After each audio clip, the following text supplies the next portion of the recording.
Oke, Assalamualaikum warahmatullahi wabarakatuh. Perkenalkan, nama saya Cindy Aulia Wijastuti dengan NIM 23040500009. Pada kesempatan kali ini, saya akan mempresentasikan materi tentang penemuan neutron oleh James Chadwick. Untuk memulai presentasi ini, mari kita lihat dulu latar belakang mengapa penemuan neutron menjadi hal yang sangat penting dalam perkembangan fisika. Pada awal abad ke-20, keberadaan atom masih menjadi perdebatan. Proton dan elektron memang sudah ditemukan, namun massa atom ternyata tidak dapat dijelaskan hanya dengan kedua partikel ini. Hal ini membuat para ilmuwan menduga adanya partikel lain yang tersembunyi di dalam inti atom. Dari sini kita beralih ke sejarah singkat penemuan neutron. Jadi, pada tahun 1920, Ernest Rutherford menduga adanya partikel netral di dalam inti atom. Dugaan inilah yang kemudian dibuktikan oleh James Chadwick melalui serangkaian percobaan. Nah, untuk lebih jelasnya, mari kita masuk ke bagian eksperimen yang dilakukan oleh Chadwick. Chadwick melakukan percobaan dengan menembakkan partikel alfa dengan unsur berilium. Dari percobaan ini, berilium memancarkan radiasi misterius.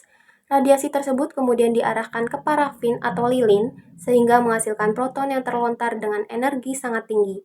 Energi proton ini tidak mungkin dijelaskan hanya dengan radiasi sinar gamma. Dari analisis inilah, Chadwick menyimpulkan adanya partikel baru yang netral dengan massa hampir sama seperti proton. Partikel tersebut kemudian dinamakan neutron. Setelah mengetahui bagaimana eksperimennya, mari kita lihat hasil resmi penemuan ini. Oke, jadi pada tahun 1932, James Chadwick secara resmi mengumumkan penemuan neutron.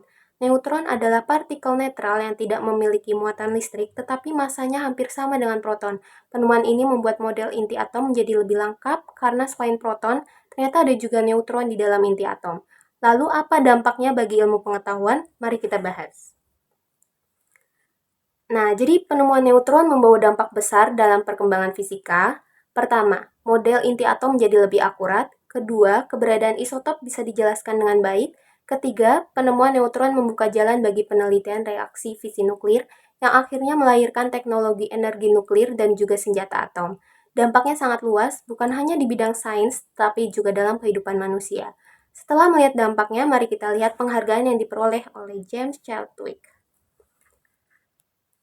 Atas jasanya, James Chadwick dianugerahi hadiah Nobel Fisika pada tahun 1935. Penemuan neutron dianggap sebagai salah satu tonggak besar dalam sejarah fisika modern. Dan untuk menutup presentasi ini, mari kita tarik kesimpulan singkat. Oke, jadi sebagai kesimpulan, neutron adalah partikel netral yang ditemukan oleh James Chadwick pada tahun 1932. Penemuan ini sangat berpengaruh terhadap perkembangan ilmu pengetahuan, khususnya dalam bidang fisika nuklir, serta memberikan dasar bagi teknologi yang kita kenal hingga sekarang. Sekian presentasi dari saya mengenai penemuan neutron oleh James Chadwick. Terima kasih atas perhatiannya. Wassalamualaikum warahmatullahi wabarakatuh.